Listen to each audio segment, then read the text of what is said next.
Hey friends, welcome to the Divorce Coaching Clarity Show. I'm your host, Coach Lisa Lisser, founder of LZL Coaching, a boutique coaching firm focusing on divorce, life transition, and family conflict coaching. I wear lots of other hats, as all of us do. Professionally, I'm a spiritual counselor and a Jewish educator with a master's in Jewish education. I'm also a retired lawyer and a divorced mom of 3 now grown kids. I know the experience of divorce firsthand because I've lived it, and I understand the fear and the overwhelm. There are so many decisions you need to make when you're feeling so fragile and so lost. Who can you turn to for support? That's where the divorce coach can be your greatest asset. And so can a team of professionals who look at divorce as another life cycle event that should be treated with respect, not viewed as a war designed to destroy one or both of the parties. Nobody wins in divorce, and everybody needs to remember that when there are children involved, you're always going to be connected. Which leads me to introduce my guest today. But before we get there, you are watching and listening to the new streaming network, home of Going Solo Media and WGSN-DB Going Solo Network radio, podcasts, and TV. You can find us on Facebook, LinkedIn, YouTube, and Roku with the new streaming channel app. In today's episode, we're going to talk to a mediator who is wholeheartedly committed to supporting couples through the divorce process and checking in afterwards. Mediation is an alternate dispute resolution process known as ADR. In general, it involves a neutral third-party mediator who assists the parties in reaching agreement on the issues that are relevant to their case. There are incredible benefits to using mediation as opposed to litigation. And when we speak with my guest, mediator Laura Lorber, we're going to go in deep and learn more about the process and how it works when she is part of the process. Laura, welcome to the Divorce Coaching Clarity Show. Today, we are going to dish on divorce. Lisa, thank you so much for having me. I'm very excited to be here. It's my pleasure. Laura is also an attorney. She's certified as a Southern California family mediator. She's an early childhood educator and has a certification in pet custody plans. She is passionate about crafting agreements that empower you, give you the confidence to redefine your relationships into the future, and help you find clarity in the storm. Her clients say that she brings a sunshine-like approach to their stormy situation and helps them achieve results they didn't think possible. Welcome, Laura. Thank you so much, Lisa. So, Laura, it was such a pleasure meeting you through our networking lines of communication. We have a lot in common, but let's start with your story. Tell us a little bit about you and how you decided to become a divorce mediator. Thanks, Lisa. You know, when you and I were talking, you were saying that it's important for you to share with your audience that not all lines are straight, and that you may think you're going in one direction and find that you have to pivot. And I think my life has certainly been all about learning how to pivot. I came to the law through work I was doing in the environment. I didn't want to be an attorney, but I knew that in order to make sustainable decisions, we needed to use the law. And so I said, okay, I don't know what I'm going to do with this law degree, but I'm going to go to law school. And during law school, I was fortunate enough to have my very last semester a course in mediation and negotiation. And I said, aha, this is it. And you mentioned networking, and I'm a big, huge believer in networking. And through that process, I was able to get what I thought was my dream job straight out of law school, doing environmental facilitation and mediation.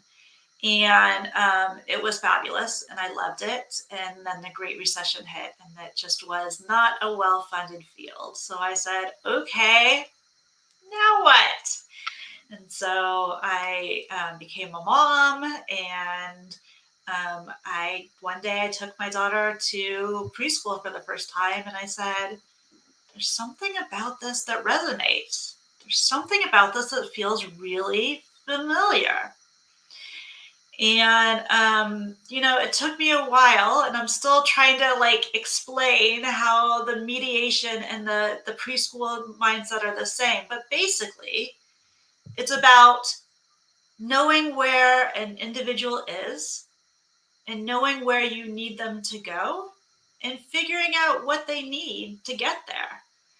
And, at the time when I was a master infant toddler teacher, we said, are we really teachers, especially of infant toddlers? I think we're really infant toddler facilitators. And as I was doing that, I went and got a wonderful fellowship through the state of California in the Program for Infant Toddler Care, PITC. And the last quarter of that fellowship was dedicated to cultural awareness and conflicts with families. And I said, okay, it's time. It's time to go back to mediation. My daughter was older. I knew this is where my heart truly was. As much as I loved the babies, what I loved most was working with the families. And so that's how I decided to come into family mediation. So yeah, lots of pivots. You know what? That is a great story for so many reasons because in divorce, we start out not thinking about divorce, right? We start out and we have this fairy tale story that you get married for better or for worse, and you live happily ever after. And it's a fairy tale. We know that many people have wonderful relationships, but relationships are hard. And it's not a straight line, as you said. And so pivoting is really part of life. It's part of the process. And when you pivot in really unusual ways, and I'll actually use the word that Emmanuel Acho uses in his book, it may seem illogical, the pivots that you take, like from environmental law to preschool education, may seem illogical, but it actually was the perfect launch pad for family mediation. And that's where you found your sweet spot.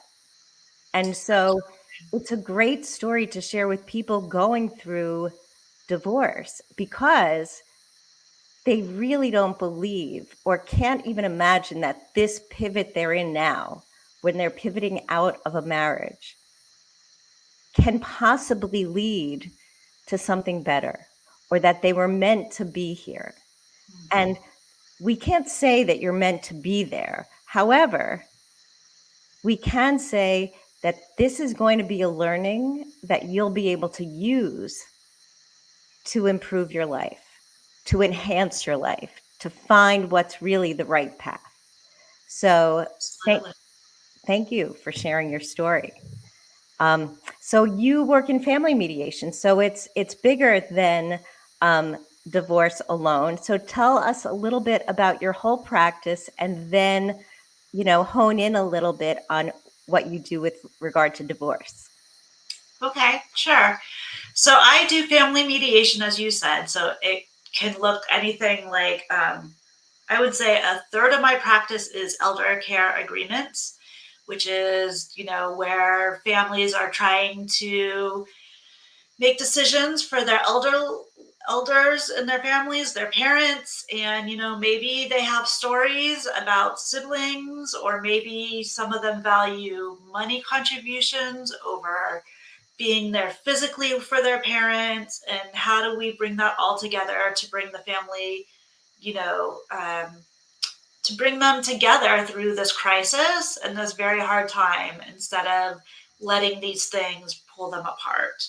Um, I'm sure everybody knows these stories of these families. What could be worse than the time when you most need to be together? Instead, you're fighting and accusing each other of all sorts of things. So that's a big part of my practice. But then the rest of my practice, and then I might do things like parent-child mediation, especially as the kids are going to college and there's different expectations about who's going to pay for what, or whether somebody's going to finish college, or who knows. We talk about all sorts of things.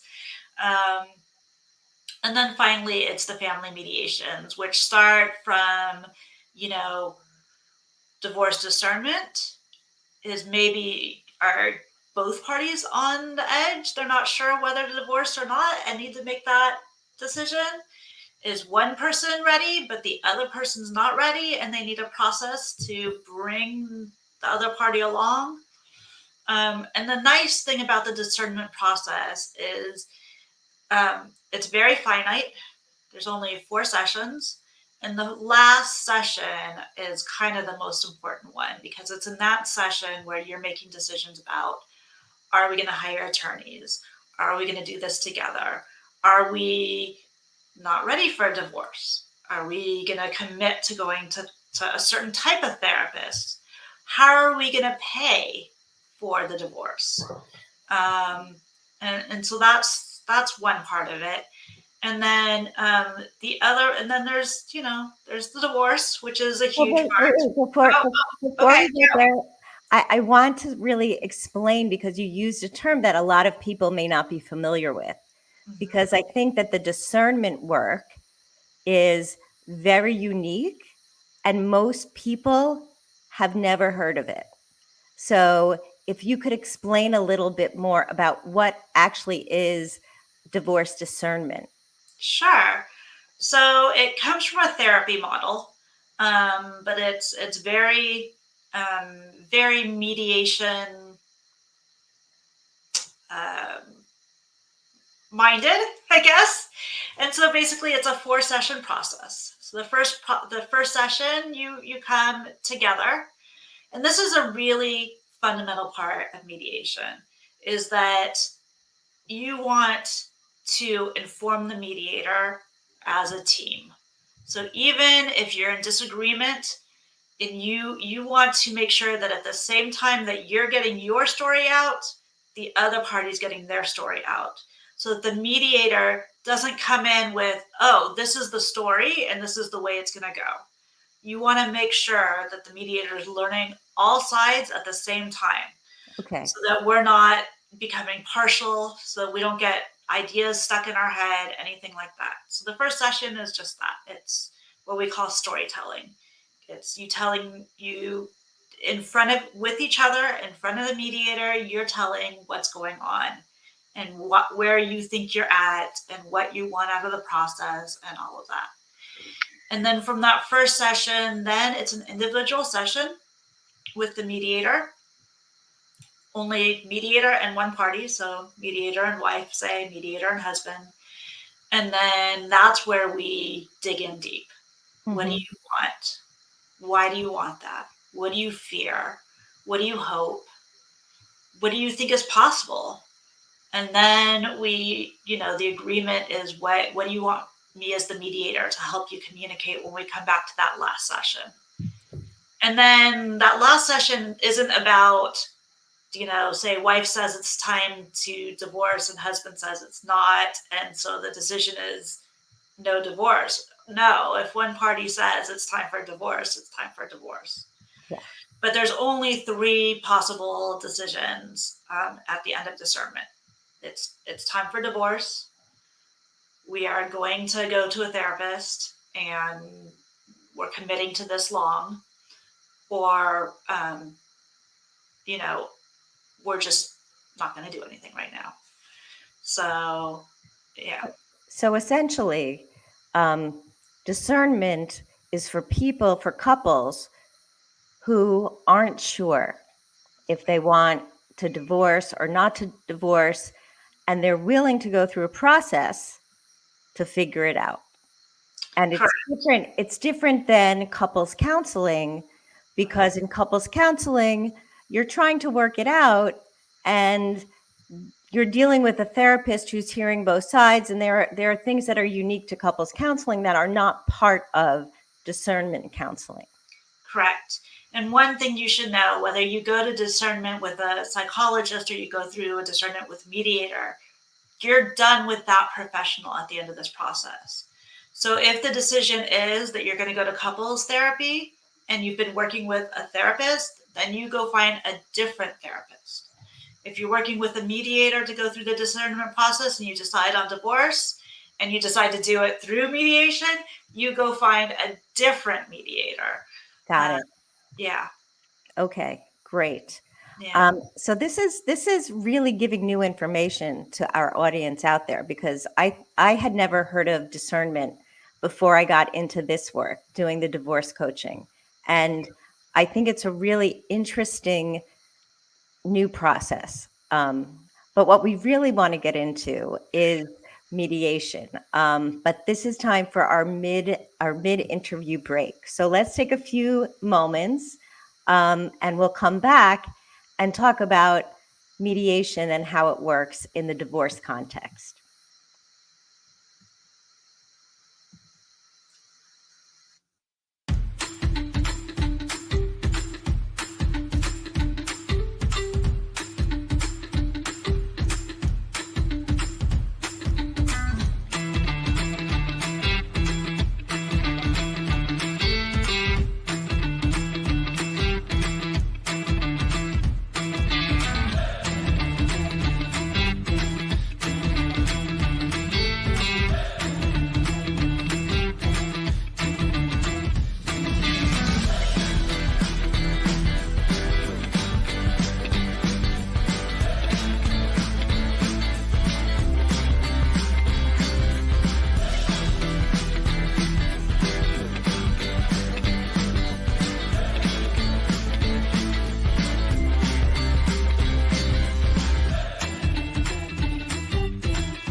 And we're back with mediator Laura Lorber.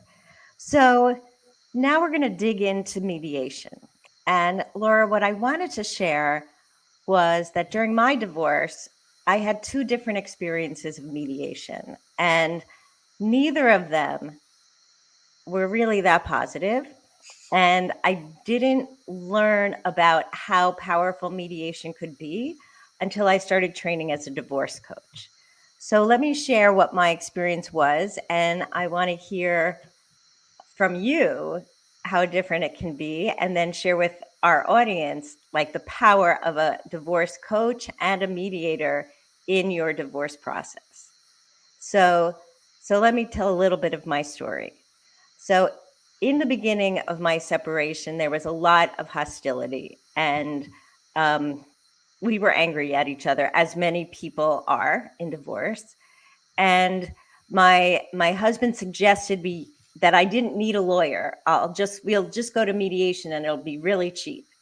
And when I heard that, what I actually heard was, I'm going to take total advantage of you. You don't need a lawyer and you're going to get nothing. So, of course, I didn't agree to that. I hired a lawyer, but a lawyer who said he knew mediation. And my ex hired a lawyer, and we also hired a mediator.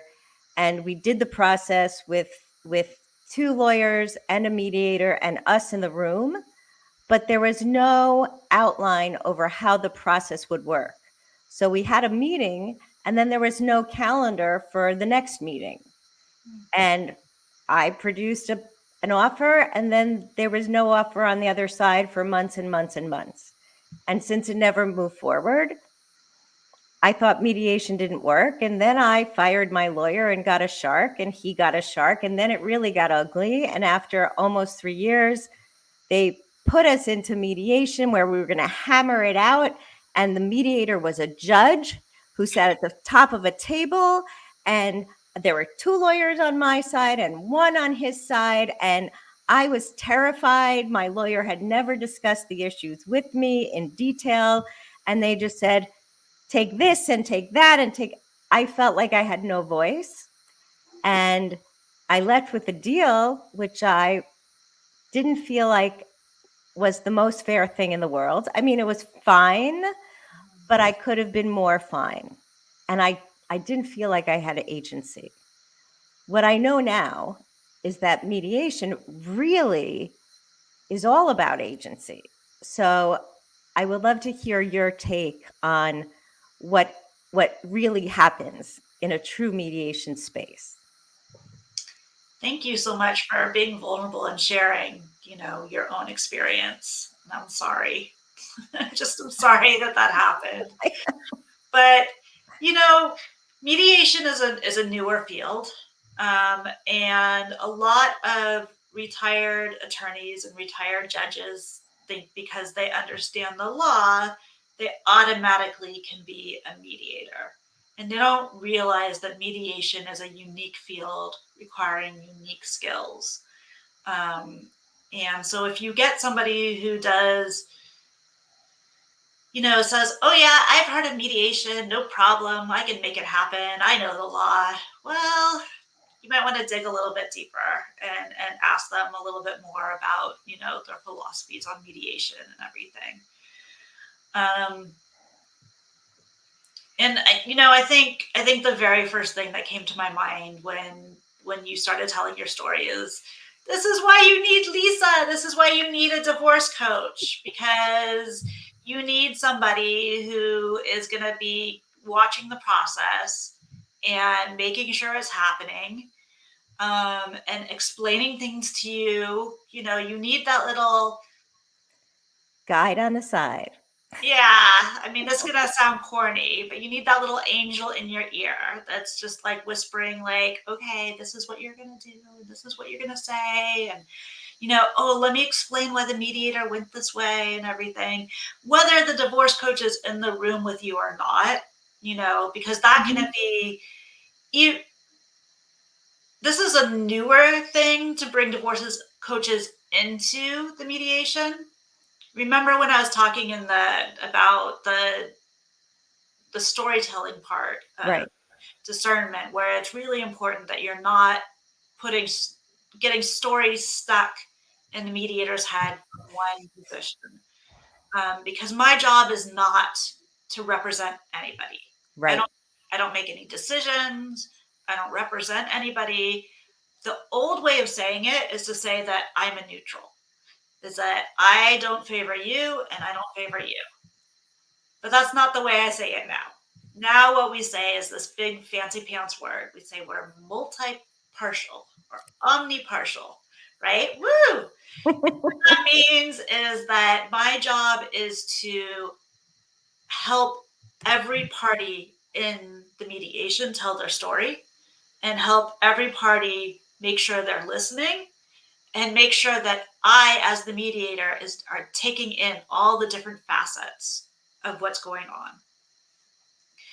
But here's why, if somebody is working with a divorce coach, it really helps me, because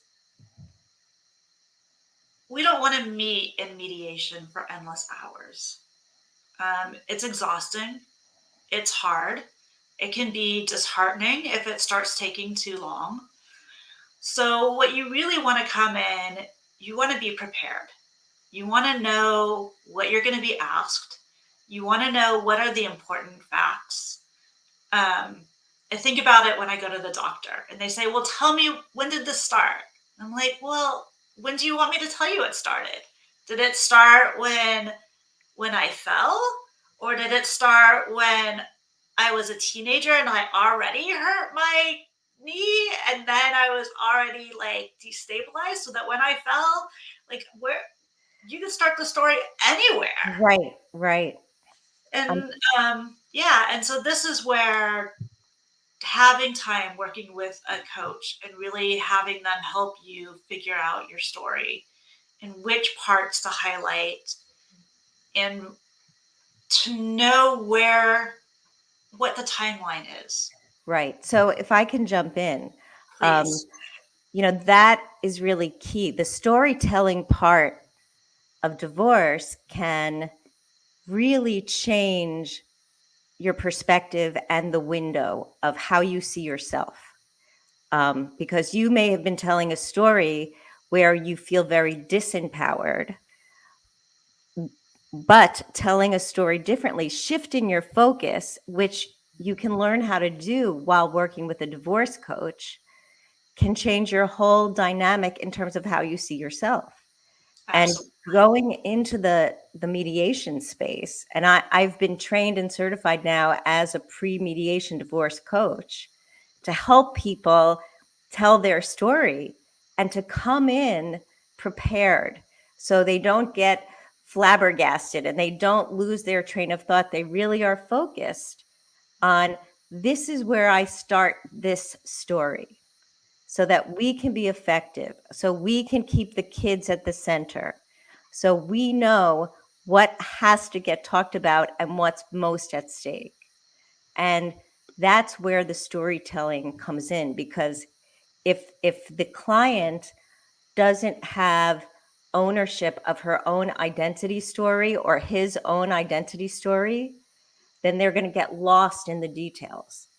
And that's where a coach can help. Absolutely. And if you're trying to understand like what's the difference between a litigated divorce versus a mediated divorce, nobody's going to listen to your story in the courtroom. We have in law school, I'm sure you remember this. There's this sacred right of having your day in court. But nobody gets your day in court because you have an attorney and your attorney is speaking to the procedures and your attorney is speaking to the case law and your attorney is speaking to the judge. And so they're not speaking about you. They're speaking about how to fit into all these pegs and grooves and all that stuff. Whereas in mediation, whether you're represented or not, the important part of it is you. Right. And you have much more control when you're sitting across the table from someone than when you're sitting in a courtroom. Because in Absolutely. a courtroom, the judge decides. And in a mediation, you and your spouse decide. And if you can keep that idea in mind, that the interests at stake are your interests, yours and your spouse and your children. And this is your life. And Mhm. you care about it more than anyone else, certainly more than a judge or the lawyers that you're paying. Right? So if you care about the future more than how angry you are at each other, you will go a lot farther and Absolutely.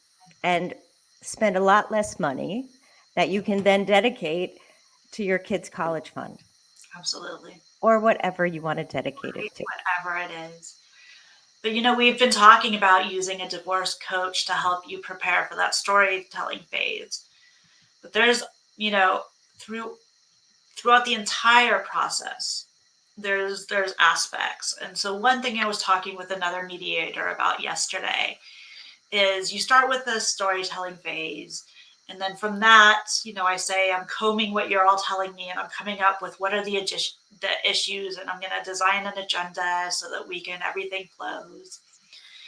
And then the next phase is kind of some people say reality testing. Some Mm, people say the evaluation phase. And the important part of this phase is we know you don't get along. We know you're angry at each other. So, what can we create outside of this dynamic that can help you think clearly. And so things that you can be working with your divorce coach on is coming up with, sort of evaluative criteria that doesn't have to do with you. So one Mm. thing, with my preschool background, one thing I like to do with co-parents is we do a visioning board, Mm. really helping them focus in on who their children are as individuals and what they need from their parents. And so when we get stuck, we can go, wait, remember your child, they don't do well with transitions. They need to have things pretty flexible. So now it's not about, you know, oh, she wants this and he wants that. It's, oh, my child needs. And by the way, that's what the dog custody certification is all about, is the same. It's all about learning about what are those things that I should be asking about to understand the personality of your dog as an individual and as a breed, and how do we come up with that outside reality so that it's not just he said she said. It's something that we can say, wait, pause. And again, on the one hand, this is something that your mediator can work with you with. On the other hand, if you can start working with that and come with ideas from your mediation, your divorce coach, then first of all, you have it inside yourself so much more. You understand, like, okay, I've taken the time, I've processed this. It's not just about me. Um, and you can help bring the other party along and help them think, even if they don't have their own coach. Right, right. Yeah. It's really true. And it's really important to think about the reality testing portion of it. I love all the comparisons, from the like facilitating in preschool to the individual children to the pet custody to the spouse, mindset shift, Mhm. because all of it is about developing your awareness. And in coaching, we talk about that all the time. How do I help my client develop awareness about their own behavior and how they can shift their behavior to shift their outcomes? And Absolutely. the visioning process for each child, I love that, because each child has a different personality, Mhm. and that can really change your relationship to your children.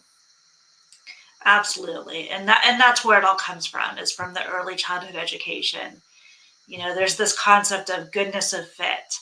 What is your Mhm. job as a parent? It's not to be a perfect parent, because there's no such thing.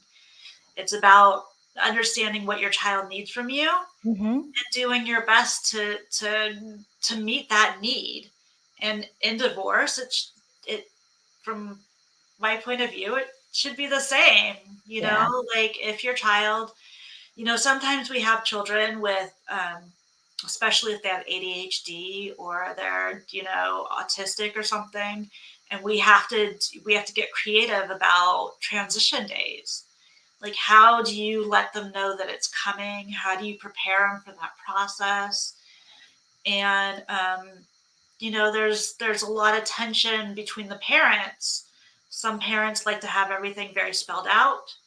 Some parents like to have a lot of flexibility. And you want to accommodate that too. But if you could have a voice in the room for the children also, Mm. then I Yeah. think it's really important. Yeah. I love that. I love that. So we're getting close to our time, and I wanted to know if you can share something with our viewers that can help diminish some of the fear that people have about mediation. Because, as I'm sure you know, most people, when they hear divorce, when they hear the D word, the first thing they think about is, oh my gosh, I have to get a lawyer. So, and they're afraid that if they only look at mediation and they do it pro se, they're going to lose. So, what can you tell our viewers to help lower the fear of going into mediation? That's a great question, because I think that's the biggest thing that stops people from using mediators. And I think the biggest thing to know is that on the one hand, mediation is always voluntary. And on the second hand, it's 100% confidential. So the worst thing that could happen in a mediation is what happened to you, that it doesn't work, right? But